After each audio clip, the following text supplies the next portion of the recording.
Muito bem, pessoal. Então, deixa eu só conferir aqui. Vamos começar. Um bom dia. Bastante gente chegou agora aí, né? Vamos ver aqui, tudo certo. Bom, como vocês, né, podem ver aí, o tema de hoje já é o de São Paulo, né? Você que está aí do outro lado aí, sinta-se à vontade para fazer as perguntas. Eu vi que chegaram mais alguns agora, mas agora, conforme o pessoal for chegando, eu já liberei para não ficar na sala de espera e vamos começar a nossa aula, tá bom? Eu vi que tem pessoas aí que falaram aí que não são meus alunos ainda, sejam bem-vindos, tá bom? Nós vamos falar então de geografia de São Paulo. Para começar, pessoal, nós vamos dizer o seguinte: São Paulo é o principal estado do Brasil, pensando em termos de meio técnico científico informacional, como diria Milton Santos, não é? Pensando no Milton Santos, nós temos aí uma região que é chamada de região concentrada, né? Inclusive ele divide lá no mapa que ele fez com Maria Laura Silveira, ele divide em Nordeste, Centro-Oeste, Norte e região concentrada.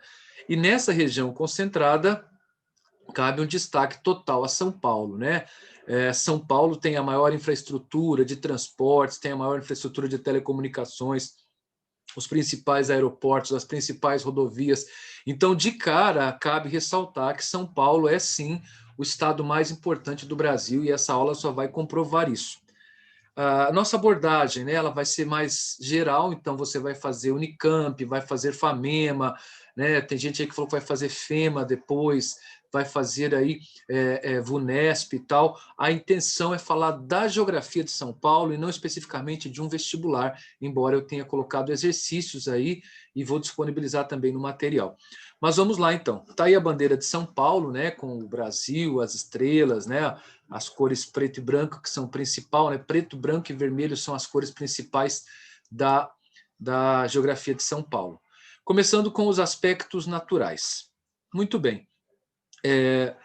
O material está escrito, mas eu sempre indico vocês a anotarem, né? Durante a aula você anota, pode aparecer alguma dúvida e tal, é mais producente, é mais interessante para você aprender melhor. Mas tem material escrito, tá bem? Isso para você não se apavorar aí, caso você perca algum slide, alguma coisa. Bom, começando então com o perfil topográfico, o relevo, a chamada geomorfologia de São Paulo.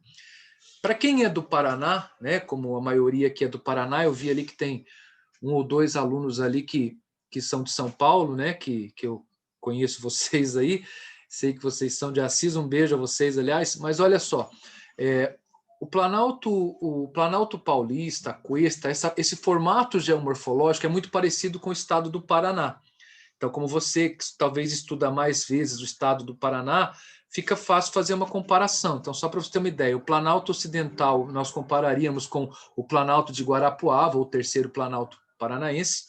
Aí nós temos o segundo planalto, que é a depressão periférica, com a cuesta basáltica ficando aqui no que seria o terceiro planalto paranaense, segundo planalto e primeiro planalto, que é o de Curitiba, não é? Depois eu tenho essa planície costeira e nesse planalto atlântico eu tenho a Serra do Mar. É muito parecido com o Paraná. O Paraná seria terceiro planalto, segundo planalto, primeiro planalto, a Serra do Mar aqui em cima e a planície costeira. Uma diferença só na classificação é que os mapas de São Paulo enfatizam essa cuesta basáltica, né? Já que no Paraná nós temos mais derrames basálticos, que no Paraná são chamados de derrames de Trapp, T-R-A-P-P. Em São Paulo, essa parte dos derrames de Trapp ganha um nome específico, não é? Ganha um nome específico que é o nome de cuesta basáltica, tá? Veja só, pensando até no Jurandir Ross, aquele mapa que dividiu o Brasil em 28 unidades, tá? 28 unidades. Deixa eu só ajeitar uma questão aqui para ficar um pouquinho melhor aqui. Pronto. Olha só, o Jurandir Ross chamaria isso aqui de unidade 3, planaltos e chapadas da bacia do Paraná. Chamaria a depressão periférica de 21, ele chama de depressão periférica da borda leste do Paraná. E o Planalto Atlântico ele chama de 7, né? Que são os planaltos e serras do Atlântico Leste e Sudeste. Beleza, o Ricardo postou aí, vou responder mais para o final, tá bom? Vai postando as perguntas aí e ao final vou respondendo. Então, Jurandir Ross, unidade 3, unidade 21, unidade 7, igual ao Paraná. né? Eu sempre digo, você que já tem afinidade com a geografia do Paraná, é muito parecido, tá? Paraná, São Paulo, Santa Catarina tem estruturas parecidas, tá certo? Agora, olha só, Planalto Ocidental, então, falando mais da classificação paulista, ele engloba praticamente 50% do território. Então, se você está anotando, coloque aí que o Planalto Ocidental engloba 50%, praticamente metade do território paulista. Assim como o terceiro Planalto Paranaense engloba mais da metade. Mas, enfim, vamos cessar essas comparações por aqui e vamos enfatizar agora o perfil de São Paulo. Esse Planalto Ocidental, então, ocupa aí metade. Ele é composto, pessoal, principalmente por rochas do período Mesozoico. Essas rochas do período Mesozoico, né, parte delas, quando decompõem, elas acabam formando aí a rocha magmática extrusiva, que é o basalto. Por isso essa grande cuesta basáltica. Por isso também o Planalto Ocidental e a cuesta basáltica são especialmente propícios para a agricultura. Então, é a região de maior produção agrícola, é a região de maior intensidade de uso do solo.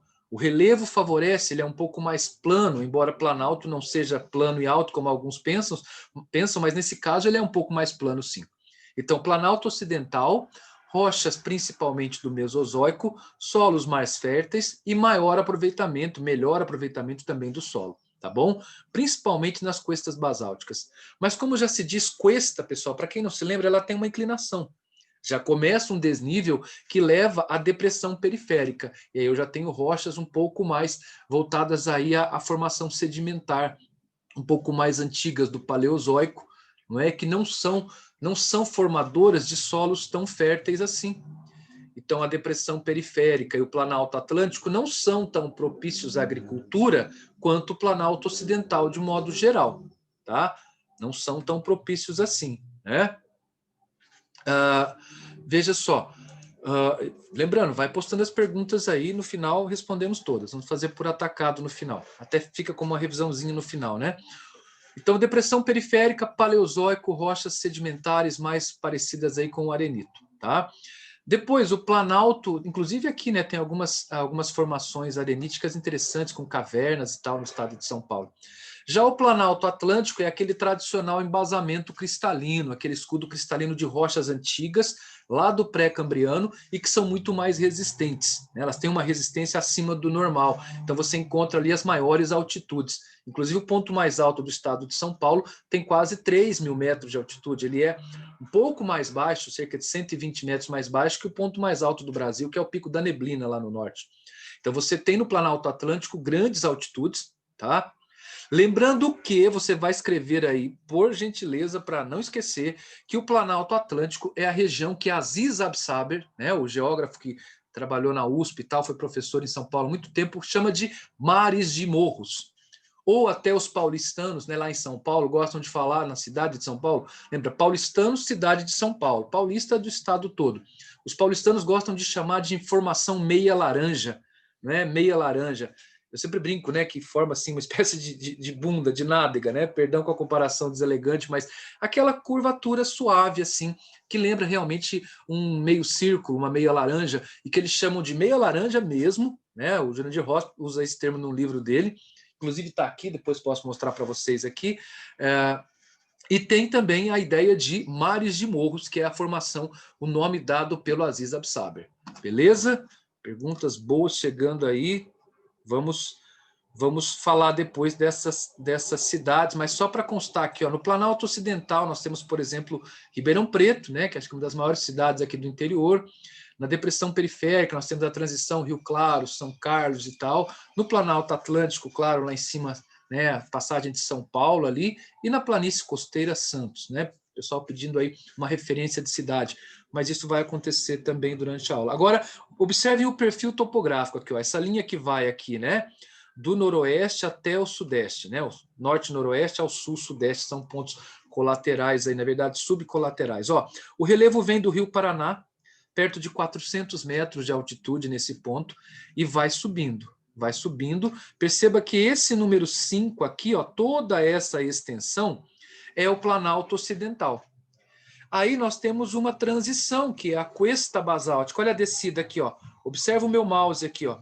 Acompanha o meu mouse e veja que isso aqui é uma cuesta, ó. Ó a cuesta, ó a declividade aqui, ó. Isso é uma cuesta. Eu acho muito bacana você associar o mapa de cima com o de baixo. Por isso coloquei os dois aí, né? Um sobre o outro, sobrepostos.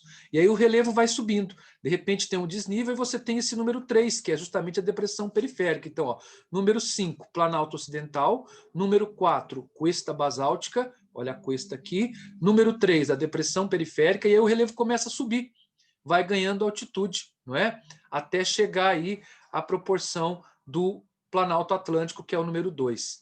Depois você tem aqui a cidade de São Paulo, em cima do Planalto Atlântico, mas ó, o Japi, a parte mais alta aqui, Araçoiaba, Japi, ficam aqui no começo do Planalto Atlântico. São Paulo, apesar de ser alta, né? São Paulo está numa altitude aí acima um pouquinho de 1.000 metros, mas ela não é o ponto mais alto. Aqui tem um desnível bem grande aqui. Esse paredão, inclusive, influencia muito no clima da cidade de São Paulo. As massas de ar que vêm aqui, ou mesmo a poluição da inversão térmica, não conseguem ir para o oeste, ficam presas por esse paredão de rochas. Quem já viajou pela Via Dutra, né, do Rio a São Paulo ao Rio, sabe do que eu estou dizendo. Quando você vai de São Paulo ao Rio, ao lado esquerdo, né, lado oeste, aí, você tem um paredão de rochas que acaba segurando as correntes de ar e exerce um papel climático importante. Então, você tem aqui a bacia da cidade de São Paulo, tá? Que fica aqui em cima. Depois uma descida abrupta, né? Para sair do Planalto Atlântico, para chegar lá ao litoral, né? Santos e tal, Caraguatatuba, aquela coisa toda, você tem um desnível muito grande, né? Para chegar no nível do mar aqui. Veja, por isso que tem aqueles exercícios tradicionais, né? Campos do Jordão está aqui em cima, Santos está aqui embaixo, né? Mas estão quase na mesma latitude, só que o clima é muito diferente, igual Paranaguá e Curitiba, Londrina e Curitiba, Maringá e Curitiba, porque essa altitude faz de São Paulo uma cidade muito mais fria do que as cidades litorâneas. Mas olha o tamanho do desnível para chegar aqui no número 1, que é a planície costeira. Então, olhando os dois mapas, número 1, planície costeira, número 2, Planalto Atlântico, número 3, depressão periférica, número 4, as cuestas basálticas e número 5, o Planalto Ocidental. Tudo bem? Bom, depois nós podemos aí tirar as dúvidas que apareceram, boas dúvidas. Então, sobre o relevo é isso, você tem basicamente, né, se você contar, ó, você tem 5 compartimentos, né, 1, 2, 3, 4 e 5, como está descrito aqui embaixo. Tudo bem? Vamos avançar. Agora falando da hidrografia, lembrando que o relevo interfere, né, na hidrografia. Então os rios de São Paulo, eles nascem, a maioria aqui nesse Planalto Atlântico, mas eles correm para o ocidente. Olha que interessante, o rio Tietê, por exemplo, nasce aqui, né? Daqui a pouco eu vou pôr um exercício sobre isso aí, que tem questões que são muito específicas, né? Às vezes as provas de São Paulo, algumas delas, como a Unicamp, né, a FMSP, algumas cobram umas coisas bem específicas, mas nós vamos treinar isso já. Olha só, esses rios nascem aqui e correm para o interior até desembocar lá no Paraná. O estado de São Paulo, 90% dos seus rios vão terminar no Rio Paraná, então fazem parte da grande bacia do Paraná. Os rios de fronteira, né, o Rio Paranapanema faz fronteira com o Paraná, aqui o Rio Paraná faz fronteira com o Mato Grosso do Sul, ali em cima, né, nós temos o Rio Grande, que faz fronteira com Minas Gerais. E o mais importante de todos, né, para o vestibular, é o Rio Tietê, famoso pela poluição, mas é impressionante como quando ele chega mais ou menos aqui, ó, nesse meio que eu estou passando o mouse aqui, ele vai se revitalizando. As quedas d'água vão oxigenando o rio, vai diminuindo aquela espuma, aquela poluição, e você tem o rio já até piscoso, né? Você tem pesca e tal, e ele vai desenvolver um papel importante. Lembrando que o rio Tietê, junto com o Paraná, fazem parte de uma importante hidrovia de escoamento de produção do Paraná, Santa Catarina, do Paraná, Mato Grosso do Sul, desculpa, São Paulo. Essa integração com o chamado eixo do Mercosul que vai até Itaipu. Aí chega lá, não tem eclusa, não dá para continuar. Mas o rio Tietê é, sem dúvida, o rio símbolo de São Paulo. Tá? Perceba, esses rios, na sua grande maioria, escreva aí, predomínio absoluto de rios endorreicos. Endorreicos, que correm para dentro, que desaguam em outro rio. A maioria dos rios paulistas são endorreicos. Aqui eu tenho o Planalto Atlântico, então eu tenho poucos rios que correm para o oceano, como, por exemplo, os rios aqui do Vale do Paraíba do Sul. Mas o próprio Tietê é um símbolo, nasce aqui perto do oceano, mas vai desaguar lá no Rio Paraná. assim como o Rio do Peixe, o Rio Turvo e tantos outros rios que nós temos no estado de São Paulo. E isso é importante você perceber aqui, ó. Olha só, esses rios nascem aqui, nessa região, e descem, né? Como é que eles sobem aqui e descem de novo? São fraturas, são movimentos do relevo que permitem que eles atravessem e vão desaguar aqui no Rio Paraná. Então, drenagem endorreica em 90% do estado. Tá bom? Lembrando que a gente chama de estado de forma comum. O normal, correto, né, juridicamente falando, é a unidade federativa, mas vamos chamar de estado sem nenhum problema, até porque o vestibular vai fazer isso, né? Muito bem. Tem gente perguntando, né, de Campinas. 2 pessoas aí postaram aqui, lembrando que está privado, não precisa ter vergonha, não. Campinas, ele está aqui na transição do Planalto Atlântico para a depressão periférica. Lembrando que você tem São Paulo aqui, e aí a cerca de 90 quilômetros, um pouquinho mais, você tem, né, passa aí São Paulo, Itu, e Campinas está aqui na transição do Planalto Atlântico para a depressão periférica. Provavelmente vocês perguntaram preocupados com a Unicamp, não é? A Unicamp gosta de usar o mapa geral, mas, claro, Campinas está na transição aqui, ainda no Planalto Atlântico, mas na transição para a depressão periférica. Tá? Essa já respondida, até porque fica mais fácil. Agora, olha só, eu vou colocar uma pergunta aqui da FMSP, não é? Qual dessas cidades... Olha que pergunta difícil, eu achei muito específica, né? Muito específica, mas se cair de novo alguma coisa nesse sentido, você vai saber. É que o Rio Tietê é realmente especial para os paulistas, né? O Rio Tietê nasce a uma altitude de cerca de 1.030 metros na Serra do Mar, no município paulista de... E aí, pessoal? Deixa eu dar a dica para vocês. Professor, não faço ideia. Itaboraí, São Gonçalo, Volta Redonda são municípios do Rio de Janeiro. Então sobrou Salesópolis e Rio Claro. Rio Claro está mais no interior do estado. Então a única alternativa que pode ser é Salesópolis. Então esse tipo de exercício muito pesado, muito específico, pessoal, é eliminação. Vai por eliminação e no mínimo, né, você, na pior das hipóteses, você aumenta a sua chance de acerto. Esse é um ponto importante aí nessas provas que tem questões específicas. Tá bem? Depois também, né, me lembrem, vou falar para vocês um pouquinho sobre alguns temas gerais, que não são de São Paulo, mas que eu considero como dica aí para você que vai fazer as provas da Unicamp e tal. Mas olha só, tá aí o exercício. Seguindo então, vimos o relevo, né, a geomorfologia, falei um pouco da geologia, quando eu falei das épocas, né, Mesozoico, depois Paleozoico, depois Pré-Cambriano, né, que seria os compartimentos principais ali. E o litoral sempre Cenozoico. Agora, olha só, tem como exemplo aqui Ribeirão Preto, que fica numa depressão, né? Ribeirão Preto ali, quem vai fazer o NAERP e tal, fica numa depressão, é muito quente, né? Minha família do meu pai toda mora lá, eu conheço Ribeirão, trabalho em Cuiabá, sei que são cidades quentes, são depressões. É o caso de Ribeirão, então ela está como símbolo aqui. São Paulo está aqui como símbolo de outra parte do clima, e Campos do Jordão outro. Então vimos o relevo, vimos a hidrografia, agora o clima. Basicamente, essa região é clima tropical. Então você tem aqui o clima tropical, verão quente e chuvoso, inverno seco e com pouco frio, bem pouco, diga-se de passagem, né, nessa região do estado, domina completamente. Então São Paulo é um estado dominado pelo clima tropical típico, com 2 estações bem definidas, verão chuvoso e inverno seco. Tem um pouco de tropical aqui, vocês podem ver o tropical úmido, ó, porque está no litoral. Ele é quente e chove muito, né? Você pega o litoral aqui da fronteira com o Paraná até o centro, ali quase chegando no Rio de Janeiro, é uma região que chove muito. Agora, tem aqui São Paulo, Itapeva, a linha do Trópico de Capricórnio, que corta aqui Maringá, passa perto de Londrina. Essa porção aqui, mesmo estando acima, perceba que esse pedaço aqui, né, onde fica Presidente Prudente, por exemplo, chamado de Pontal do Paranapanema, né, que é o rio que passa aqui, o Pontal do Paranapanema, a região centro-sul de São Paulo e a cidade de São Paulo, por fatores de altitude, por fatores de formação de relevo e até por algumas correntes de ar, né, a massa polar atlântica, por exemplo, entra muito por aqui, né, pela calha do Rio Paraná, ela é classificada como subtropical, que teoricamente, né, tem 4 estações bem definidas, com chuvas bem distribuídas ao longo do ano. Lembrando que São Paulo ela é bem mais fria do que as outras cidades. Agora, se é para falar em frio, aí nós temos o tropical de altitude, que pega as serras de São Paulo, inclusive bem pertinho da praia, né? Essa região da Serra do Mar, a região de Campos do Jordão, que eu tenho tropical de altitude. Tá bem?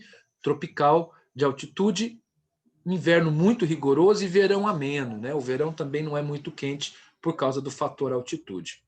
Lembrando que, se uma questão mais difícil falar de Köppen, né, Köppen-Geiser, a classificação que coloca lá CFA, CFB, no estado de São Paulo, essa parte mais quente predomina o CW, que é o tropical típico, né? Então, CWA, tropical típico com verões quentes. Então, predomina, né, CWA. Essa outra parte um pouco mais fria, CWB. O litoral aqui eles chegam a chamar de AF, né? Porque quando chove muito a gente compara lá com os amazônicos. Então eu tenho AF, CWA e os dois aqui, tanto de Campos do Jordão quanto de São Paulo, são chamados de CWB, tá bom? Isso está no nosso material anotado lá para vocês. CWA predomina, que é o tropical tradicional com verões quentes, inverno menos frios, né? Com pouquíssimo frio, tá? Muito bem. Certo, boa, boa. O pessoal tá mandando perguntas boas aí. Tudo no final. Bom, vegetação, pessoal. Eu achei essa imagem interessantíssima. Essa imagem está disponível.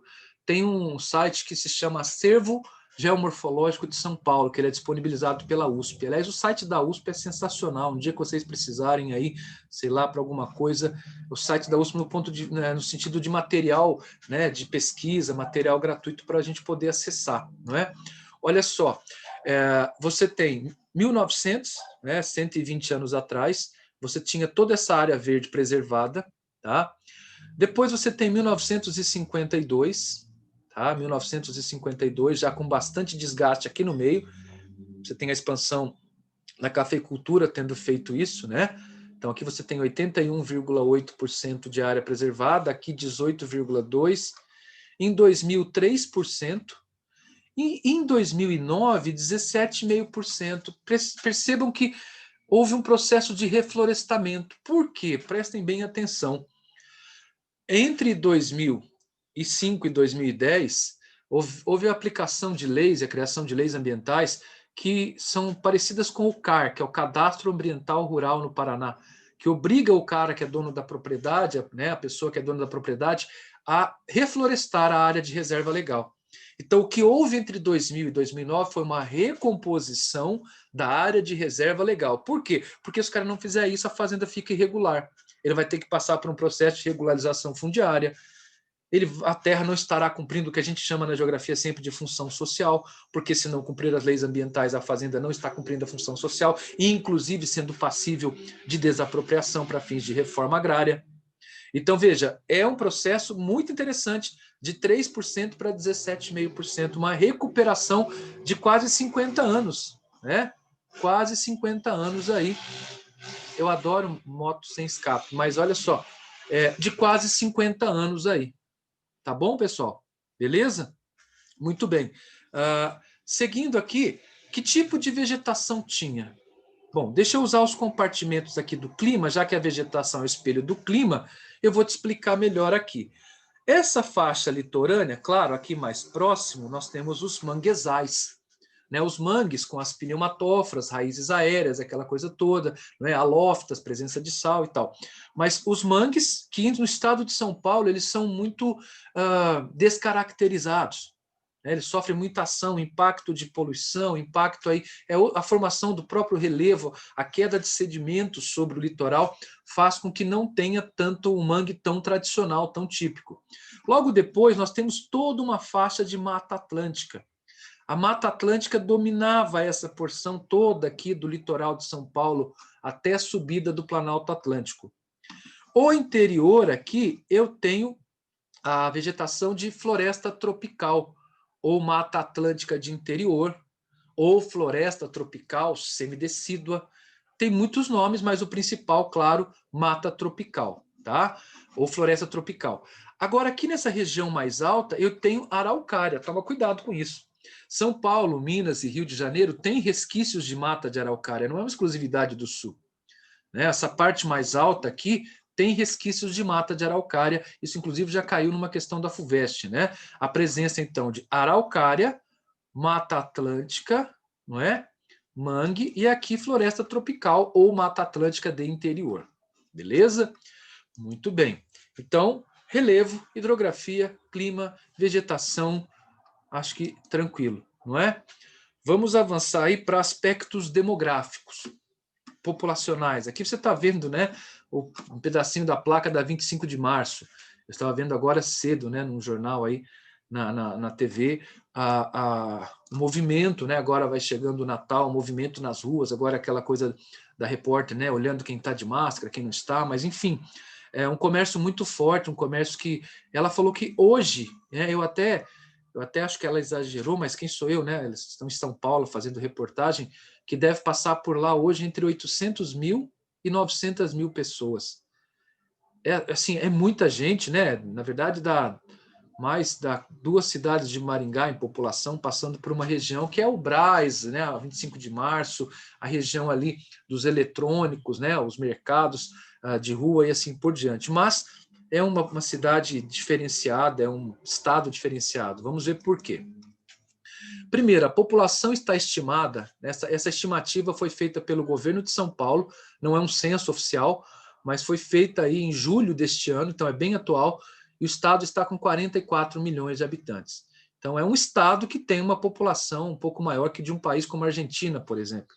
Tá? São Paulo, a cidade, ali só estão as cidades. Por que tem 9 e não 10, por exemplo? Porque aí só estão as cidades com mais de 500 mil de habitantes. Então, o estado de São Paulo tem 3 cidades que têm mais de 1 milhão de habitantes, tem uma cidade que tem mais de 10, que é São Paulo, portanto, classificamos a cidade de São Paulo como uma mega cidade, não é isso?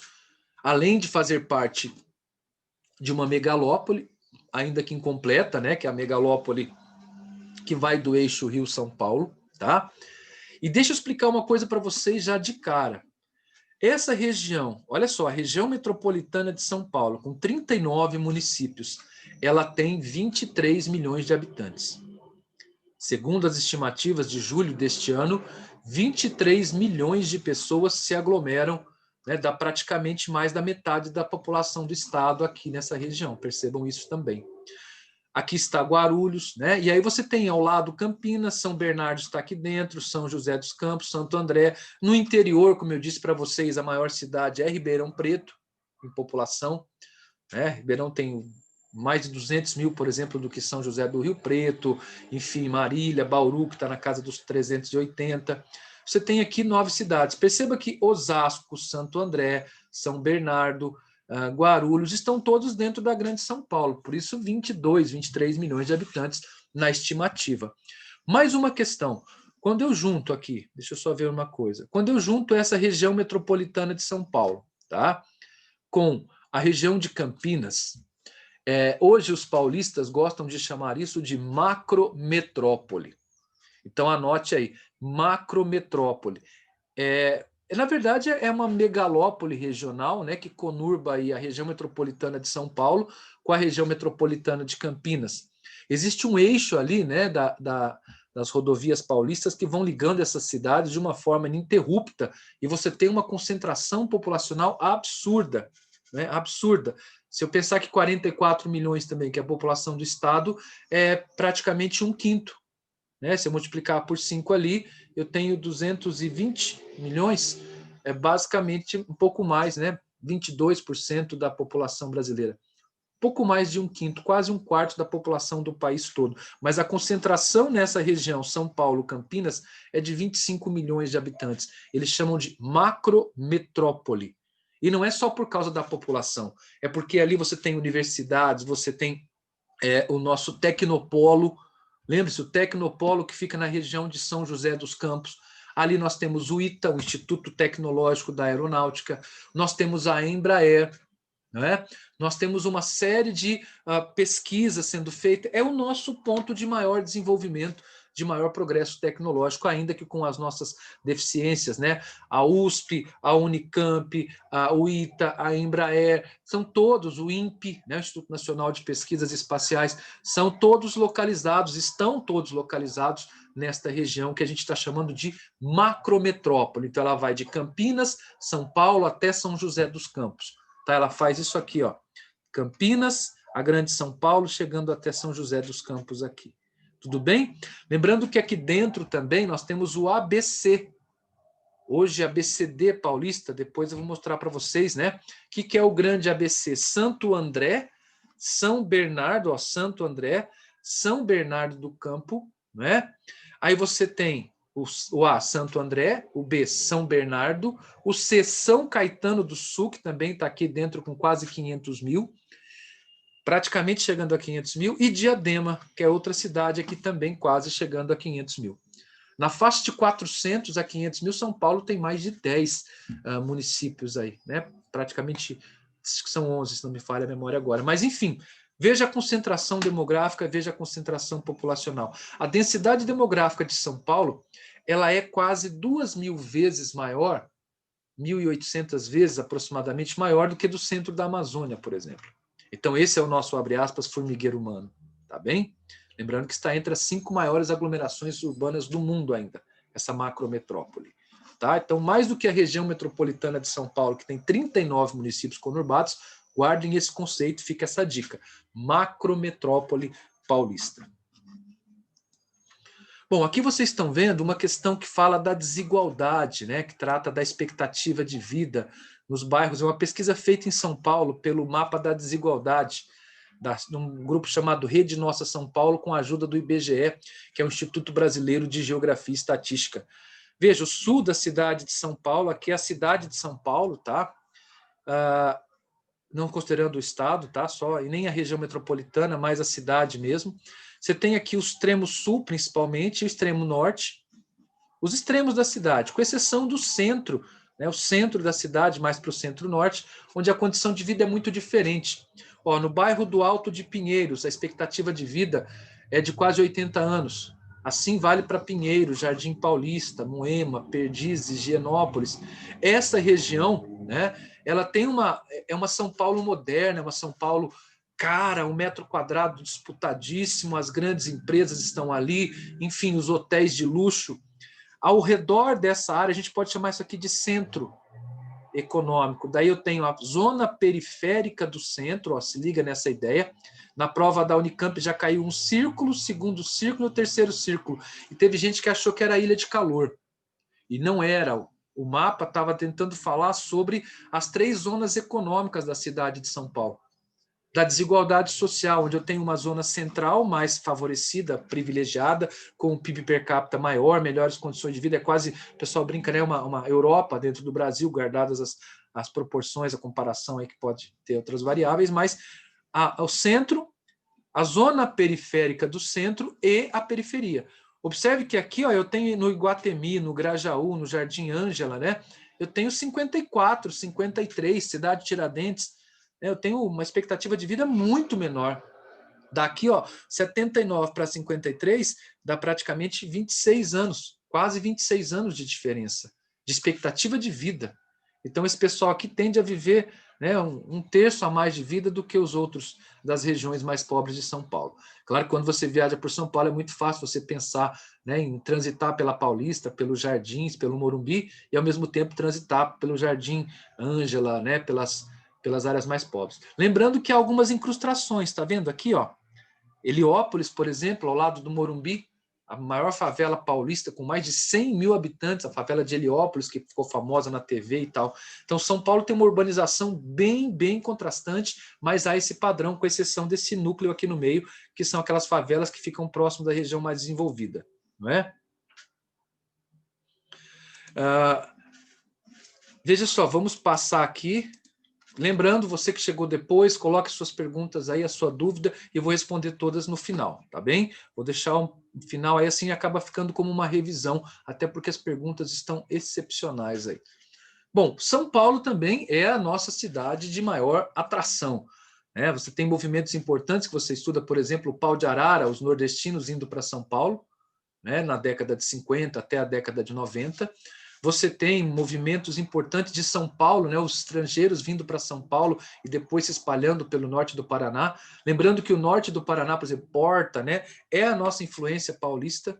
Você pegar o sudoeste do Paraná, já é leite quente e tal, muda bastante, né? Eu tenho aluno aí que está aí comigo de Cascavel, de Foz, um grande beijo a vocês. Mas lembrando que são 2 ocupações diferentes. Os paulistas têm uma influência muito maior aqui no norte do Paraná, até na questão cultural. Mas falando de imigração no século XXI, agora se atente.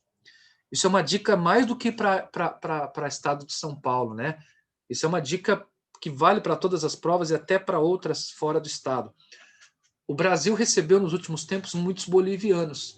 Esses bolivianos, como vocês podem ver no gráfico, entre 2001 e 2017, isso aí é número oficial. Tá? Se eu pegar extraoficial, os ilegais, tem mais que o dobro de bolivianos, tem muito venezuelano que não apareceu aí, tá? Mas observem que os bolivianos estão disparados. A China, né, São Paulo tem ali a região da Liberdade e tal, muitos chineses, mas a dica que eu quero dar é a seguinte: a indústria têxtil de São Paulo há muito tempo traz mão de obra boliviana para trabalhar numa situação análoga à escravidão. E esses bolivianos acabam formando os chamados neocortiços, tá? As regiões ali, bolivianos e paraguaios ali, né, que embora pareça com um número bem menor, eles disputam algumas regiões de São Paulo ali, entre aspas, né, onde eles vão ocupando e trabalham principalmente com a indústria têxtil, com salários miseráveis, sendo explorados por essa indústria. Os chineses, a pergunta é onde não tem muito chinês, né? Os chineses estão por toda parte, mas em São Paulo, os chineses têm ido para as maiores metrópoles para fazer comércio, pessoal. Muito comércio. Você pega essas lojas do Brás, aquela região dos eletrônicos, tem bastante empresário chinês, microempresário, que vem para cá. E até mesmo famílias, né, que saem ali de Hong Kong e da grande China e vêm buscar um pouco mais de liberdade ou que passaram por alguma situação. Isso também acontece bastante. O Brasil recebe todos, porque o Brasil tem a lei de refugiados, que nos obriga a receber qualquer pessoa que tenha sofrido uma ameaça iminente de morte. O Haiti, por causa daquele período que o Brasil fez a intervenção, né, 2011, 2012, 2013, principalmente, intervenção brasileira pela ONU no Haiti. O Peru, que é um país que tem bastante migração. São Paulo é um fenômeno bem da cidade de São Paulo, tá? Isso aí é mais na cidade de São Paulo, tá, pessoal? Não no estado como um todo. Estados Unidos, Argentina, Colômbia, enfim, você percebe os Estados Unidos aí porque tem muito negócio, né? Tem muitas famílias brasileiras que saíram de Minas e de São Paulo e foram para os Estados Unidos. Pessoas voltaram de lá para cá, alguns nascidos lá também, uma migração muito ligada aí ao comércio, a algumas situações bem específicas. O número é até grande se você for olhar, que não tem um fator gerador absurdo, né? Mas, enfim, falou em imigrantes no século XXI, lembra de boliviano, chinês e haitiano. Boliviano, indústria têxtil. Chineses, comércio, né? Como comerciantes. E os haitianos fugindo do país em crise por causa da intervenção brasileira, podendo entrar aqui com um pouco mais de facilidade, principalmente entre 2011 e 2014. Muito bem. Deixa eu só voltar aqui. Tá certo. Então, aí a questão dos imigrantes. Então, a região, o estado mais populoso, antes da gente avançar, é o estado mais populoso do Brasil. A região metropolitana de São Paulo, junto com Campinas, nós vamos chamar de macrometrópole, com praticamente 24 milhões de pessoas. Tá? Quanto à etnia, né, eu não coloquei aí uma imagem específica sobre etnia, mas São Paulo é uma região multiétnica, pessoal. São Paulo tem a maior imigração de imigrantes, junto com o Rio tem a maior imigração de italianos, tem a maior imigração de portugueses, tem muitos espanhóis, enfim, como você pode ver, tem bolivianos, chineses. São Paulo é multiétnica. Historicamente, o grupo que mais compõe São Paulo são os italianos, falando de imigração histórica. Essa imagem aí é de imigração contemporânea, né? Pensando em imigração histórica, meu Deus, os italianos, né, fizeram boa parte da cidade de São Paulo crescer ali na época do auge da indústria do café, vamos dizer assim, né, da economia cafeeira agroindustrial. Então, eles são muito importantes, os italianos, mas não podemos descartar a presença portuguesa, espanhola. São Paulo é multicultural, é multiétnica, principalmente a cidade de São Paulo. O interior, aí tem muito mais influência italiana e portuguesa. Tá bem? Em algumas áreas ali, por exemplo, a região de Avaré, a região do Centro-Sul, também forte presença espanhola. E depois eu vou mostrar ali para vocês as regiões, o Vale do Ribeira, que fica perto do Paraná, perto de Curitiba, região que tem muita presença japonesa também. Né? São Paulo tem, né, japoneses também, enfim, é multicultural, mas numericamente, historicamente, italianos disparados. e contemporâneo, vocês estão vendo aí. E tem Japão aqui, ó, pode ver que mesmo no século XXI, essa chamada migração de retorno, né, os decassegues ou gaijins, como são chamados no Japão, uma parte foi para lá na década de 80, com a mudança do valor da moeda brasileira, muitas famílias voltaram do Japão, trazendo filhos nascidos lá, e assim por diante, e entram nessa migração aqui. Bom, poste a pergunta se tiver alguma dúvida sobre população, né? São Paulo está tipicamente igual ao Brasil no final da terceira fase da transição demográfica, tá? Partindo aí para uma quarta fase, pelo menos graficamente, na pirâmide, né? Na economia, você tem aí, né, algumas imagens, tá? A força do agronegócio paulista. Então, setor primário, setor secundário, setor terciário. Bom, no setor primário, pessoal, 57% da produção de cana. Então, é disparado o lugar que mais produz. Onde está o resto? Paraná, Alagoas, Minas, Mato Grosso do Sul, mais da metade da cana-de-açúcar. Se eu falar especificamente de etanol e de açúcar, esses produtos, São Paulo produz também mais de 70% da produção. Olha aqui em cima, ó, preste atenção aqui, a letra está pequenininha, ó, mas São Paulo responde por 30% do agro nacional, utilizando apenas 2,5% do território. O Oeste, o Planalto Ocidental, gente, é um lugar de excelente aproveitamento do solo. Ribeirão Preto, região da cana, Marília, né? Você tem ali Assis, solos muito bem aproveitados. Laranja, região de Araraquara, depois eu vou mostrar um mapa das mesorregiões e vou pontuar essas coisas para vocês, mas 77% da produção brasileira, e olha só, São Paulo produz 1/3 do extrato, né, do concentrado de laranja que o mundo consome. E a maioria vai para os Estados Unidos, que por sinal vieram aqui, compraram as empresas que estavam em São Paulo. Tem uma empresa que está em São Paulo chamada Cutrale, na região de Araraquara, ali, a região perto de Jaboticabal. Ele comprou essas empresas e parece que nós estamos exportando para eles esse concentrado de laranja. Na verdade, eles são donos da empresa, então eles vêm aqui, compram a terra, compram a empresa e mandam para lá esse produto. Entra como exportação para nós, mas é uma pseudo-exportação. É bom que saibam disso, tá bom? 10% do café, já foi muito mais, lembrando que a Marcha do Café começou em São Paulo, no Vale do Paraíba, perto do Rio de Janeiro, foi até o norte de São Paulo, Rio Claro, Ribeirão, São Carlos, e desceu até aqui, né, o norte do Paraná, a pequena Londres, a terra do ouro verde aí. Frango, 15%, aí o grande destaque é Paraná e Santa Catarina, no Brasil. Café, o destaque hoje é Minas Gerais e Espírito Santo. O ovo de galinha, né, 29%, aí ele é o maior produtor nacional. Batata, cebola, tomate, você sai aqui do estado do Paraná em direção a Ourinhos, passa ali pela capital nacional da cebola, depois o tomate e tal. É uma região muito, muito interessante. O estado de São Paulo, pessoal, é de fato muito produtivo, economicamente muito eficiente. Não é o paraíso, não é perfeito, mas comparado ao resto do Brasil, os índices de produtividade do campo, da indústria, né, e os índices de movimentação do comércio são maiores. Inclusive, olha só, aqui nós estamos falando de produtos do setor primário. Se nós formos para o setor secundário, São Paulo tem 48,2% do PIB industrial. É quase metade. Você vê Minas com 10%, Paraná com quase 6%, não é? Isso aqui é feito pela Federação das Indústrias do Estado de São Paulo, a Fiesp, e esse cálculo. 48,2%. Em alguns momentos já foi mais, já chegou a ser 59%, 60%. Mas no momento 48,2%, por causa desse processo, começou na década de 90, principalmente no governo do Collor, depois do FHC e do Itamar, de dispersão industrial pelo Brasil. Esse é um assunto também que já caiu várias vezes nas provas aí do estado de São Paulo. Fica a dica.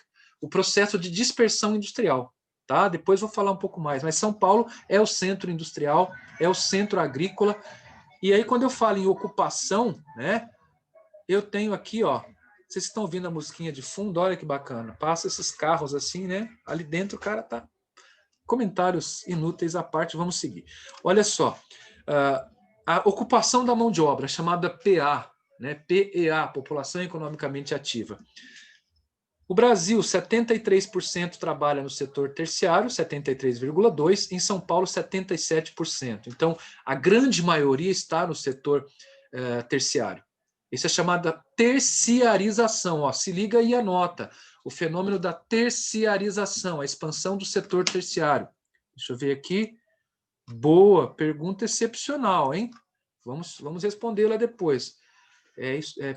Vai nos levar a um outro conceito essa pergunta aí, vai ser bacana. Olha só, 77%, a média da indústria é quase a mesma que o resto do Brasil. Agora você vê o campo. Né? No Brasil, a média é de 5,3% da PA no campo, no setor primário. E em São Paulo, 1,6%. Mas ele tem o maior agronegócio do Brasil. Então, isso nos leva rapidamente a entender que há um desemprego estrutural muito grande nos últimos anos. A mecanização do corte da cana, por exemplo, que tinha que ser queimado e poluía muito o ar, desde 2012 está sendo implantado gradativamente a obrigatoriedade de você cortar a cana com máquina, mecânico. Desempregou muita gente. Então, São Paulo tem uma agricultura mais moderna, mais mecanizada, tá? O que gerou desemprego estrutural em grande proporção. Então, 1,6% só de gente no campo, com a maior produção agropecuária do Brasil, de modo geral, isso mostra a mecanização, mostra que teve grande êxodo rural, mostra que tem desemprego estrutural acontecendo nos últimos anos. Tudo bem? Legal, né? Fica um panorama bacana se você olhar o setor primário, o setor secundário, o setor terciário. O comércio paulista, não precisa nem mostrei a 25 de março já na abertura, né? O transporte, o armazenamento, a logística. São Paulo é um centro importantíssimo. Aqui as principais exportações do estado, ó, esse quadro aqui, lembrando que vai ser disponibilizado para vocês todo o material dessa aula e um pouquinho mais, tá bom? Açúcar in natura, né, por causa da indústria sucroalcooleira, álcool etílico, né? Você tem aqui, ó, peças para veículos, carros, aviões, né, principalmente por causa da Embraer, veículos de grande porte, peças para motores. Veja que é uma indústria mais refinada, né? Uma indústria mais, tirando o açúcar aqui, o suco de fruta e tal. Isso aqui é a porcentagem do estado, não é do Brasil. Então, 12,61% do que São Paulo vende para fora, lembrando que São Paulo é um forte mercado consumidor, é de açúcar in natura, tá? Do que ele exporta. Agora, o que ele mais produz não é isso, é o que ele mais exporta, tá bom? Então, aviões aparecem em destaque, peças para veículos. Perceba que aqui é o que a gente poderia chamar de uma espécie de anamorfose, né? Aqueles mapas que o tamanho do quadrado aqui, do retângulo, da forma, indicam o tamanho da proporção na exportação. Carne bovina congelada, carne de aves, papel não revestido, não especificados são outros produtos que saem do estado de forma variável. Mas olha só, aviões, helicópteros, veículos espaciais, é a Embraer, tá bom? Peças, né? Você tem a Volkswagen, a Toyota, você tem a Hyundai, uma série de grandes empresas produzindo no estado de São Paulo há muito tempo. Professor, como é que eu anoto isso?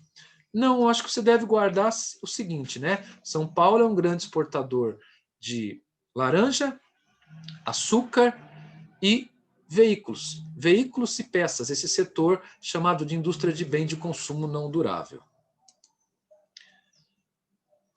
Bom, agora olha só, o peso de cada região na indústria de São Paulo.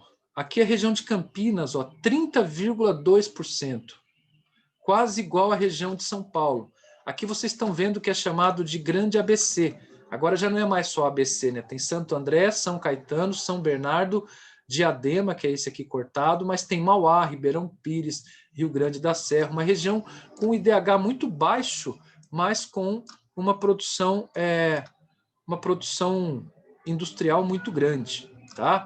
Então é interessante perceber a importância de algumas regiões. São Paulo e Campinas, essas duas regiões que a gente chamou de macrometrópole, né, passando aqui por Jundiaí e Osasco, elas têm praticamente 60%.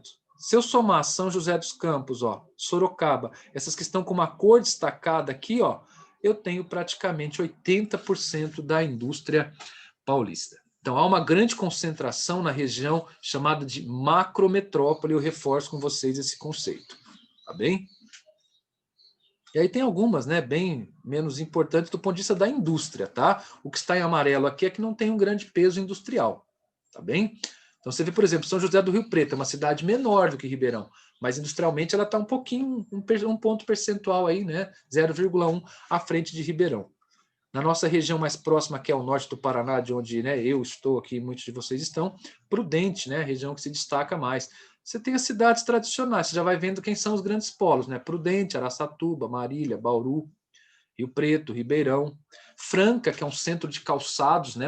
Franca e o norte do Rio Grande do Sul são os pontos de maior produção de calçado do Brasil, agora junto com um ponto no Nordeste. Então a indústria está concentrada na macrometrópole. Aqui é aquilo que eu falei com vocês de um assunto importante, que é a dispersão industrial no estado de São Paulo, pessoal. Você tem essa região que é predominantemente industrial, olha que mapa bacana. Você tem essa região que é mista, ela é agrícola e industrial, a gente pode chamar de agroindustrial. Então, olha, macrometrópole, predomínio da atividade econômica industrial. Claro que tudo depois tem o comércio por trás disso, né? Predomínio do setor agroindustrial, nessa parte aqui mais para um lilás aí, eu acho, e o restante do estado com o predomínio de atividades agrícolas, como a cana, por exemplo, né? A laranja, as fruticulturas, de modo geral, a policultura e assim por diante. Então, nós temos 3 áreas. Essas áreas de expansão da indústria, no sentido São José, Ribeirão, Bauru, né, Rio de Janeiro e Santos, são chamados eixos de industrialização. Guardem isso. São Paulo tem alguns eixos de industrialização. O eixo do Vale do Paraíba, o eixo da Baixada Paulista, o eixo sorocabano e o eixo noroeste, né, que é o eixo Ribeirão-Rio Preto. Então, eixo do Vale do Paraíba, eixo da Baixada Santista, o eixo do litoral, eixo sorocabano e eixo noroeste, que é Ribeirão e Rio Preto. Tá bom? Finais aqui, Preto, São José e Ribeirão Preto, 2 cidades importantes aí. Tá bom, gente? Isso é chamado de processo de expansão, dispersão industrial ou eixos de industrialização que começam a se espalhar a partir da década de 80, 90. Agora nós vamos entrar num ponto importante, né? Eu não quero também deixar a aula extremamente longa, mas já estamos chegando a 1 hora e devo chegar aí a cerca de 1h30, tá, pessoal? Previsto aí, sempre a gente gasta 2 aulas, né, de 45 e tal, para você já ficar aí preparado e firme aí. Mas é em casa, né? Toma um café, toma uma água e vamos lá. Olha só, mesorregiões. Agora, pessoal, eu vou fazer um apanhado geral da industrialização de São Paulo, das partes mais importantes aí.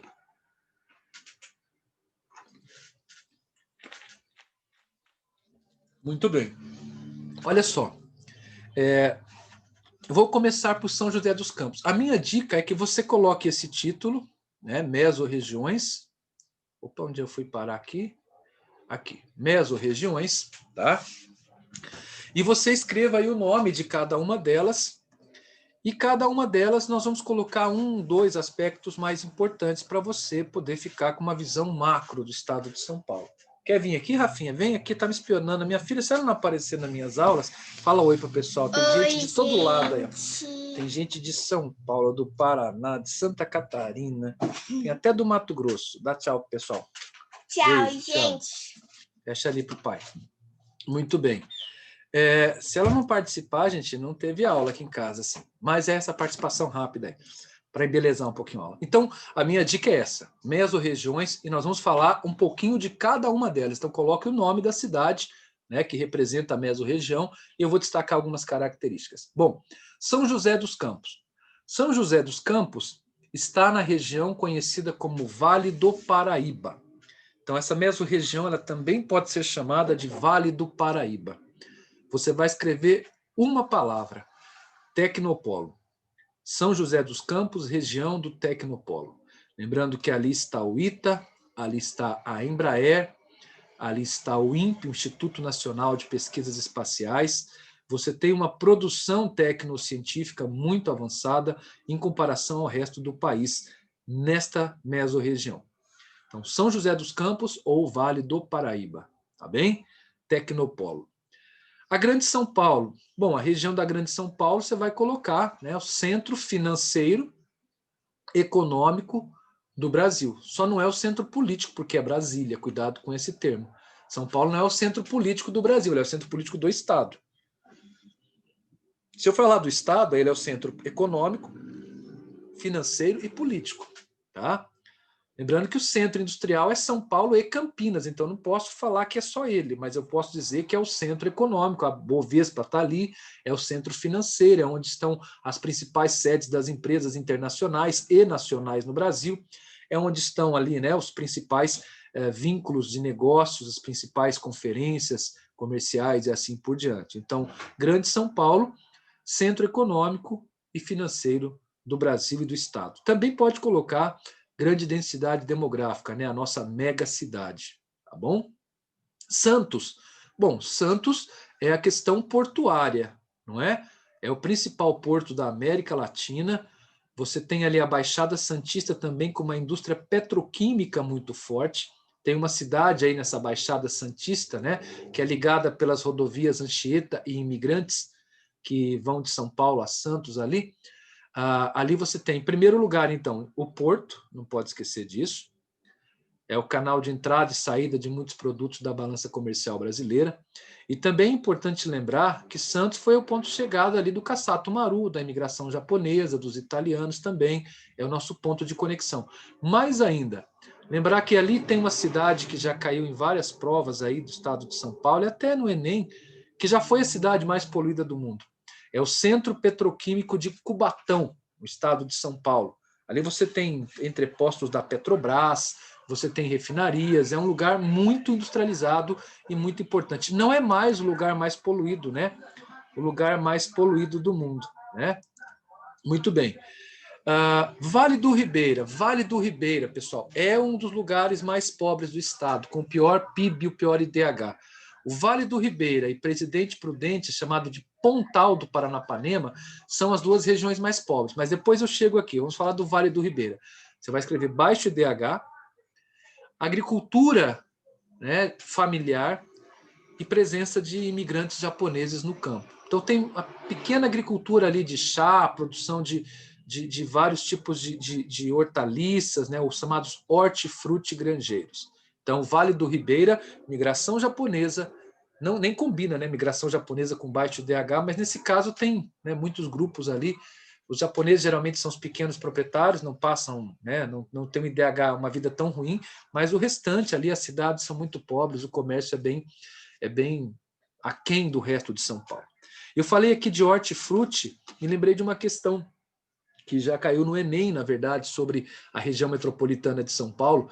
Em volta da Grande São Paulo, para abastecer esses 24, 25 milhões de habitantes da macrometrópole, tem os chamados cinturões verdes, pessoal, que é aquelas produções de hortifruti dentro da cidade, em pequenos espaços você aproveita para plantar alface, para produzir ali verduras e frutas para abastecer a Grande São Paulo, né, o Ceasa e tudo mais. É chamado de cinturão verde, tá bem? Bom, Sorocaba você vai lembrar de indústria de automóveis. Ali estão 3 módulos de produção da Toyota, o primeiro Prius, né, o carro híbrido da América Latina produzido ali.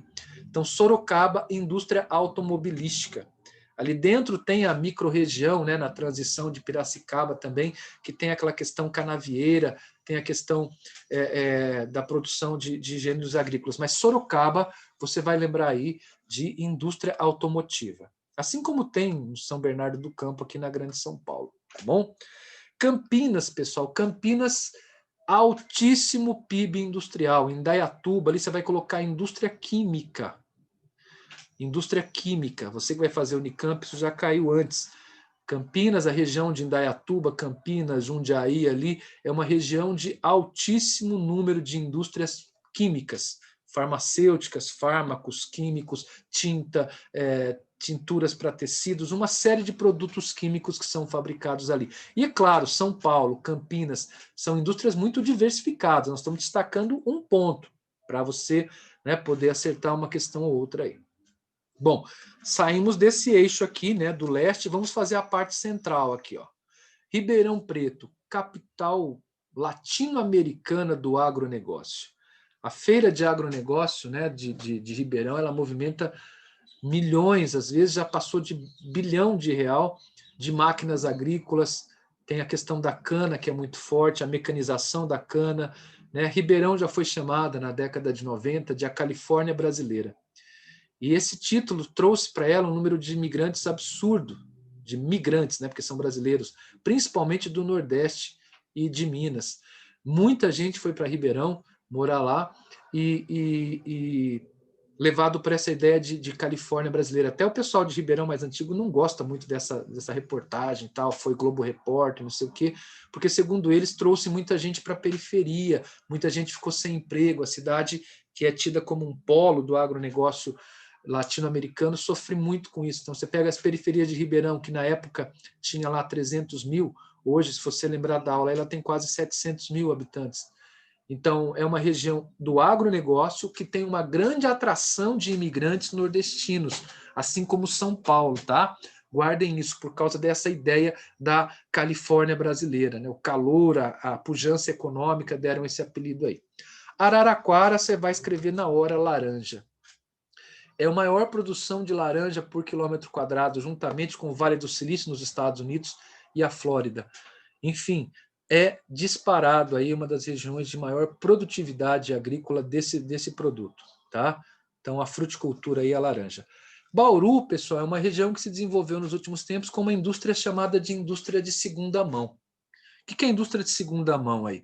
São indústrias não tão modernas quanto Campinas, São Paulo, Sorocaba, não são grandes fábricas de automóveis, mas tem muita fábrica metal mecânica, ligadas à funilaria, ligadas aí à metalurgia de modo geral. Então, Bauru, um centro industrial, tá? Centro industrial. Já foi o centro férreo do Brasil, preste atenção nisso. História de São Paulo. Já foi o centro férreo, a ligação das ferrovias do estado de São Paulo se davam ali na região de Bauru. Tá? Então, Bauru, indústria de segunda mão aí. Segunda mão é um termo novo, né, usado nos últimos tempos para falar que não é aquela indústria mais tecnológica, tá? Uma indústria mais de apoio às grandes indústrias de São Paulo. Marília, região dos alimentos. Marília é capital nacional dos alimentos, então bolachas, né, produtos aí da indústria perecível já, tá? A indústria de produtos perecíveis, principalmente. Tem também algumas fábricas que cresceram ali, como a Sasazaki, né, de janelas e tal, mas é uma região agroindustrial, porque em volta você tem ali, né, Assis nessa região, você tem Lins na transição, que são regiões agropecuárias. Então, ali você tem agroindústria, tem bastante cana ao sul dessa mesorregião, mas também tem aí a questão dessa indústria alimentícia, que é o principal ponto para você lembrar. Presidente Prudente, assim como os dois extremos, São José dos Campos, a gente chama de Vale do Paraíba, por causa do rio, onde começou a Marcha do Café, no Rio Paraíba, e aí você tem Presidente Prudente, onde tem aqui o rio, ó, Paranapanema. Isso aqui é chamado de Pontal do Paranapanema. O que você não pode esquecer aí? Historicamente, os piores conflitos fundiários de São Paulo, e alguns dos piores do Brasil. Ali nasceu, né, um cara ali chamado Zé Rainha, né? Zé Rainha, que é o líder do MST, depois do João Pedro Stedley, muitos conflitos pela terra, porque o solo ali é mais pobre. Lembre-se que no Paraná, para quem é paranaense, aqui é Paranavaí, aqui já é um solo mais arenoso. Tá? Então não é tão fértil quanto a região de Ribeirão, Araraquara, esse centro aqui, nessa parte aqui dos derrames basálticos. Aqui já é mais arenoso. Então, Prudente e Araçatuba, Prudente você vai chamar de Pontal do Paranapanema. Prudente, Araçatuba e Rio Preto eram região da pecuária. Araçatuba e Prudente continuam sendo região da pecuária. São José do Rio Preto, como você viu, não. Tem uma produção industrial já até um pouco maior que Ribeirão. São José do Rio Preto é uma indústria muito diversificada. Então, vamos por partes. Pontal do Paranapanema, conflitos agrários, solo arenoso, pecuária. Araçatuba, pecuária, disparado, não é? Carne, produção de carne, tá? Pecuária de corte. São José do Rio Preto, indústria diversificada, indústria metal mecânica, alumínios, por exemplo, indústrias de peças de carros, indústrias bem diversificadas, não tão modernas quanto do eixo aqui São Paulo, Campinas, esse eixo, né, dessas 4 mesorregiões, mas São José do Rio Preto, indústria. A gente pode até colocar também, como a parte da laranja que vem aqui para essa região, né, de Araraquara, vem para Rio Preto, indústrias metal, mecânica, alumínio e agroindústria crescente. O pessoal comentando aqui, né, que de Marília saiu a empresa TAM, né, Transporte Aéreo Marília, né? O MST não nasceu em Prudente, né? Ele nasceu em Cascavel, no Paraná. Mas aqui em Prudente ele acabou tendo uma repercussão muito grande. Tem cidades ali como Teodoro Sampaio, que é nome de dupla sertaneja, mas a cidade, né, tem a ver com outra história. Teodoro Sampaio, Rosana, são cidades que têm uma participação de movimentos sociais muito forte ali, né? Você tem ainda outra questão, né? Você tem essa região como um IDH mais baixo, Pontal, junto com o Vale do Ribeira, tá? Do que o resto do estado. Então, são regiões um pouco mais menos desenvolvidas, né? Para não usar outro termo. Araçatuba, pecuária, gente. Pecuária de corte, tá? Pecuária de corte. Rio Preto, indústria metal mecânica, alumínio e agroindústria. Beleza? Olha só, fechamos aí as mesorregiões, né? As mesorregiões como um todo. Muito bem. O último item, depois exercícios, eu vou tirar as dúvidas, né? Pretendo terminar em 1h30, se for possível, mas também não podemos passar um pouquinho, quem tiver feito pergunta aí, vamos lá. Aqui você está vendo o trânsito de São Paulo, né? O famoso congestionamento, né? Agora, com a redução do isolamento, nos últimos tempos aí voltamos aos congestionamentos e tal, né? A poluição, por isso São Paulo no centro forma uma ilha de calor muito grande, até por aquela questão do relevo que eu expliquei a vocês. Você tem muita poluição ali, né? Então é muito importante que São Paulo use transportes mais limpos, né, no futuro. Eu vou falar disso agora. E é um tema, pessoal, que eu coloquei separado, justamente porque é um tema que os vestibulares de São Paulo especificamente gostam muito. Por vários fatores. Primeiro, porque São Paulo, em termos de transporte, eu digo que é outro país, né? Viajar por São Paulo, seja no interior, seja perto da capital, é outra coisa. Rodovias, viadutos, ferrovias, né? A infraestrutura é diferente do resto do Brasil. Segundo, porque tem problemas terríveis de deslocamento na Grande São Paulo também. Rodízio de carros e aquela coisa toda. Mas vamos lá. Bom, primeiro, falar que o Estado é o centro ferroviário. Então, aqui você está vendo o modal férreo. Nós tínhamos, né, se não fosse abandonada, todas essas ferrovias, claro, têm ligação de alguma forma com o Porto de Santos depois, que era para exportação do café. Então, a rede ferroviária paulista, ela tem uma expansão muito grande, ela tem o maior número de bitolas, que são estradas de ferro, que são circuláveis, é o lugar onde mais recebe investimentos da Rumo, que é a antiga América Latina Logística. Então, os transportes ferroviários são importantes para muitas mercadorias e, historicamente, o vestibular gosta de associar com a época do café. Tá bem? Então, perceba que tem um sentido quase que latitudinal, né? Se elas fossem mais retas, igual essa daqui, mas elas correm em direção a São Paulo, essas ferrovias, e de São Paulo para o Porto de Santos. Então, a rede ferroviária mais densa do Brasil está aí. Quando eu falo em rodoviária também, né? Aqui você tem o Rodoanel, que é um projeto para desafogar o trânsito da Grande São Paulo.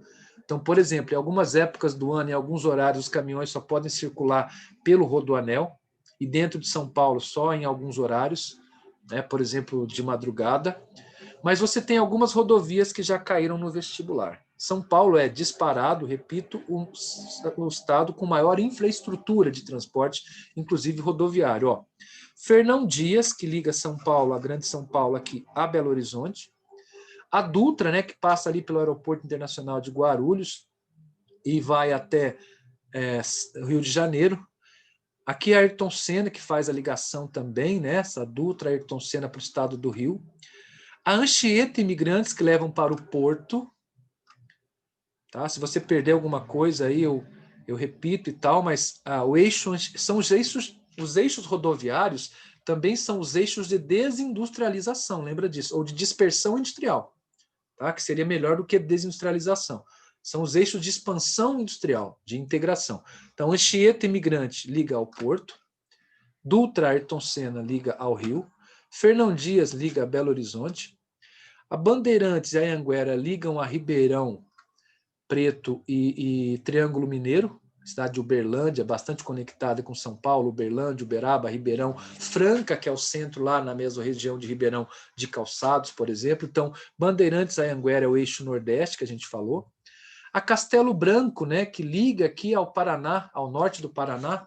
Quem vai para São Paulo pega Castelo ali, depois de Ourinhos e tal. Então, a ligação com o norte do Paraná. E a Raposo Tavares e a Regis Bittencourt, que ligam com a Curitiba. Lembrando que São Paulo está mais perto de Curitiba do que do Rio de Janeiro, pessoal. É interessante isso, né? Dá menos de 400 quilômetros de São Paulo a Curitiba. Por isso, Curitiba também tem tantas fábricas de automóveis, porque Curitiba está perto do sudeste do estado de São Paulo, que é o maior centro econômico do Brasil, né? Então, aqui você tem, falando do Rodoanel, o trecho norte, que ainda não está inaugurado, o trecho leste, inaugurado em 2016, tem partes feitas já do trecho norte, tá? O trecho oeste, que é esse azul aqui, ó, tá? Já está pronto também, e o trecho sul. Então, só falta terminar o trecho norte, que é uma promessa aí, né, do governador de São Paulo, e também até o prefeito, né, o Bruno Covas, disse agora na candidatura que vai terminar isso. A cidade de São Paulo, olha isso, viver em São Paulo. Vamos falar de mobilidade urbana, um tema comum, eu repito, não é que ele cai às vezes, ele é comum. Deixa eu conectar aqui que deu um sinal de fraqueza da bateria do computador. Muito bem. Olha só, é um ponto comum nas provas de São Paulo tratar da questão da mobilidade urbana.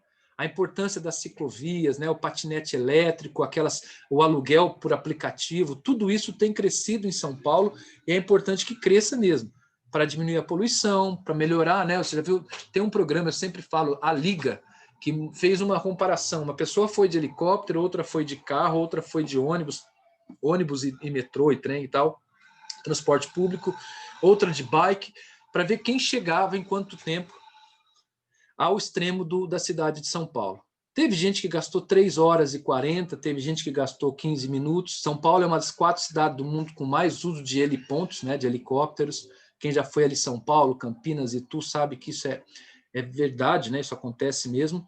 Enfim, é uma cidade com um transporte muito complexo. Imaginem, né? 25 milhões de pessoas concentradas numa região pequena, é preciso mudar a infraestrutura. E o estado de São Paulo, assim como o resto do Brasil, ainda é muito dependente das rodovias, né, os carros, né, o transporte individual, isso tudo precisa mudar. Então, quando a gente fala em mobilidade urbana, as redações gostam mesmo de colocar esse tema, pessoal. Gostam e gostam muito. Quais seriam as propostas de redação, né, as argumentações que você pode criar? Melhorar o transporte coletivo, aprimorar principalmente o metrô. Um trem-bala entre São Paulo e Rio, eu sempre falo, seria fundamental, nós não temos nenhum. Diminuir um pouco a ponte aérea, né, o tráfego da Dutra e assim por diante. Melhorar o transporte ferroviário urbano ali, né, o metrô, o trem e tal. Claro, favorecendo o transporte coletivo. E outra, dentro do centro ali, isso já está acontecendo. São Paulo é uma das cidades que mais tem inovações, né? Aluguel de bike, bike elétrica, patinete.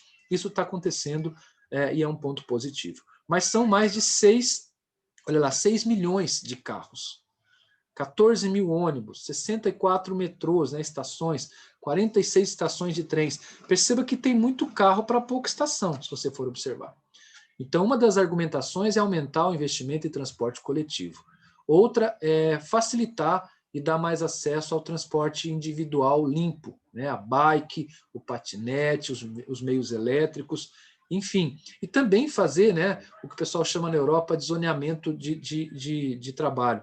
Tentar sempre criar para as pessoas uma condição de emprego mais próxima à periferia, fazer projetos que levem as indústrias e o comércio para a periferia, para que elas não tenham sempre que se destacar para aquele centro que eu mostrei para vocês, que é o centro econômico da cidade. Tá bem? Bom, eu coloquei alguns exercícios, tá? Vou deixar disponibilizado para vocês, mas vou colocar aqui e depois eu já respondo as perguntas. Sobre o cultivo da cana, esse é um exercício da FUVEST aí, 2017. Julgue as afirmativas abaixo.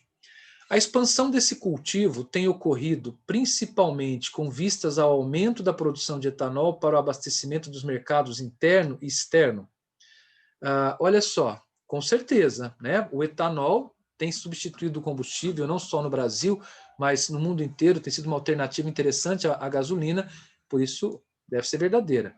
O cultivo desse produto agrícola tem ocupado porções do oeste paulista, que tradicionalmente era ocupada por pasto. Está expandindo para aquela região de Araçatuba, Rio Preto, né, de Ribeirão indo ali para Bauru, Marília, Assis. Então, essa é outra coisa que eu acredito que deve estar certa. No estado de São Paulo, a mecanização tem provocado desemprego conjuntural. Está correto. 1 e 2, 1, 2 e 3. Eu acredito que só a 3 está errada. Por quê, pessoal? Qual é o erro da 3 aí? Deixa eu observar aqui. Isso, ó. Alguém já postou aqui, muito bem. Isso aí, querido. Desemprego ali é estrutural e não conjuntural. A mecanização provoca desemprego estrutural e não desemprego conjuntural. Tá bem? Deixa eu fazer mais um exercício e vamos para as perguntas depois. Cerca de 96% da população de São Paulo era atendida por esgoto sanitário. Dentre os obstáculos para a universalização do saneamento, essa questão é interessante, ela é bem recente agora. Por que nem todo mundo tem, mas 96% é alto, hein, pessoal? É isso que eu falo, São Paulo é um lugar diferenciado do resto do Brasil. Se eu comparar com outras capitais, como Belém, né, como Manaus, Teresina, você tem uma taxa de saneamento básico muito alta, tá? Então, por que não tem 100%? 96%, por que não bate 100% logo de uma vez, né? Para falar, poxa, chegamos lá.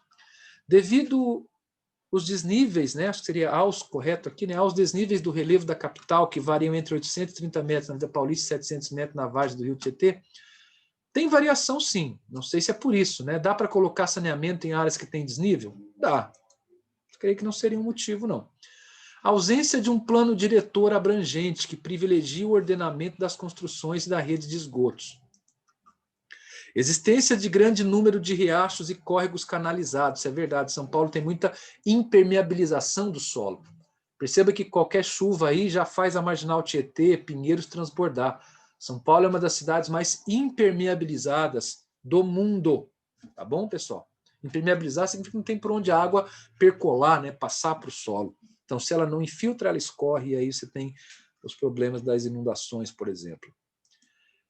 A dificuldade de implantar serviços de coleta em aglomerados subnormais e áreas de ocupação ilegal. O que é aglomerado subnormal? O pessoal debaixo da ponte, né, as ocupações, as invasões de terreno, as periferias que crescem sem auxílio do Estado em áreas irregulares, é uma alternativa aí.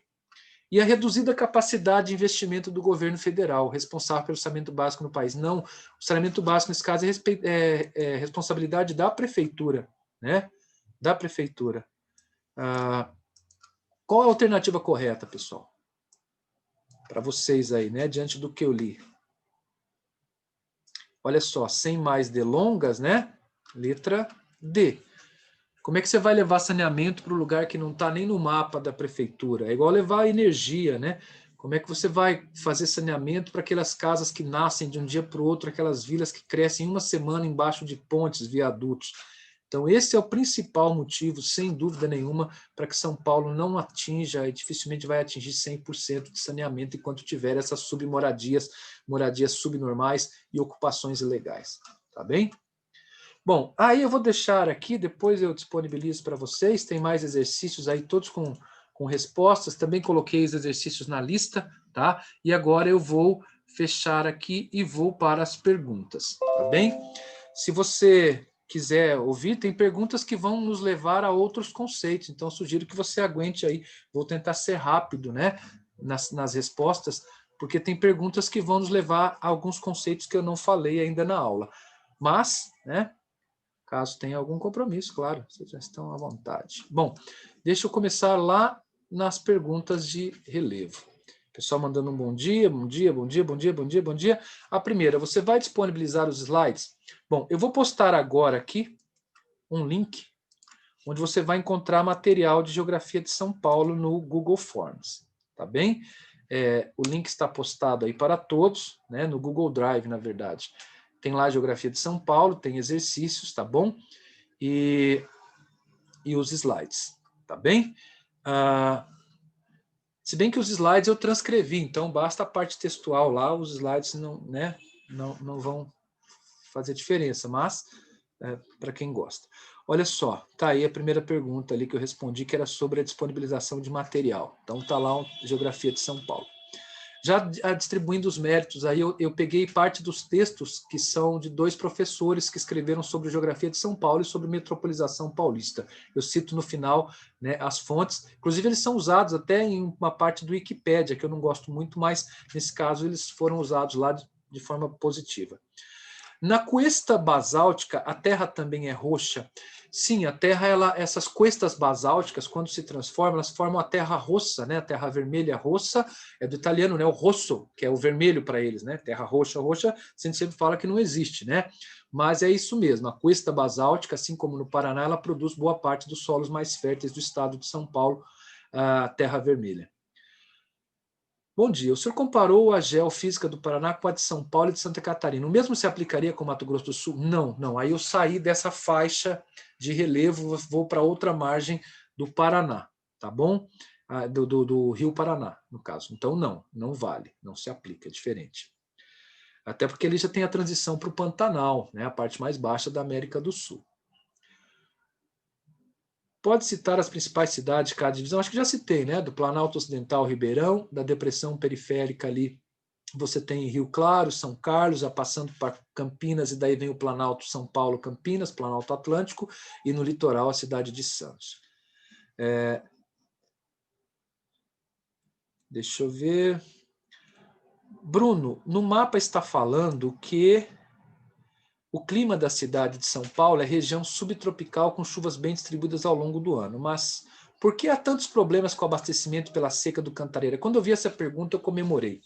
É outro tema muito importante, né? O racionamento de água. São Paulo tem 4 sistemas, a represa Billing e tal, mas o principal realmente é o sistema Cantareira. O racionamento, pessoal, se explica pela densidade demográfica. A pergunta, por que há tantos problemas com o abastecimento? Porque muita gente. Então, qualquer desregular, né, qualquer queda no índice pluviométrico vai afetar São Paulo. É preciso, via de regra, fazer alguns racionamentos sazonais, como está sendo em Curitiba agora também. Se passa um tempo chovendo um pouco menos, e guardem esse nome, né? A pergunta do meu xará ali, não, é do Guilherme. O sistema Cantareira é o principal sistema de abastecimento da cidade de São Paulo. E se o nível baixa, teve uma época em 2015 que isso virou assunto nacional, porque o sistema Cantareira entrou no chamado regime morto, guarda esse conceito. Regime morto é quando você tem pouca água que já você não pode mais retirar, senão aquele lago morre. Então, chegou a estar no regime morto. Nós não estamos nesse momento, mas é sempre um risco, porque é muita gente. A pressão demográfica sobre o sistema Cantareira é muito grande, Guilherme. Eu acho que seria uma boa forma de você interpretar isso. Brunão, essa baixa expectativa de vida dessas cidades, não é cidade, é a periferia de São Paulo. É dentro da cidade de São Paulo lá. Tem a ver com a forte presença do crime organizado? Também tem. É um fator. Muito bem, o pessoal falando que a Rafinha é linda. Claro, né, pessoal? Já viu o pé de manga da limão? Brincadeira. Prof, o material... É errado dizer que... Ah, não, peraí, desculpa, eu pulei aqui. Pulei algumas aqui, tem bastante aqui, mas eu vou acelerar. MST nasceu em Prudente, eu respondi que é em Cascavel, né? Araçatuba destacou pela pecuária mais o quê? Pecuária extensiva e pecuária intensiva de corte, é isso. É a pecuária só, mas é de corte. É errado dizer que a mobilidade urbana em São Paulo é baixa? Não, mobilidade urbana é como as pessoas se deslocam. A gente pode dizer que ela é ruim, que ela é precária, que ela tem muitos pontos aí a melhorar. Tá, o material escrito vai onde? Acabei de postar o link para vocês aí. Atualmente seria possível o governo investir no transporte ferroviário? Sempre é possível, né? Só que tem uma boa parte que está privatizada. Então, o governo pode construir novas bitolas, né? Fazer parceria público-privada, chamada de PPP, para que isso aconteça.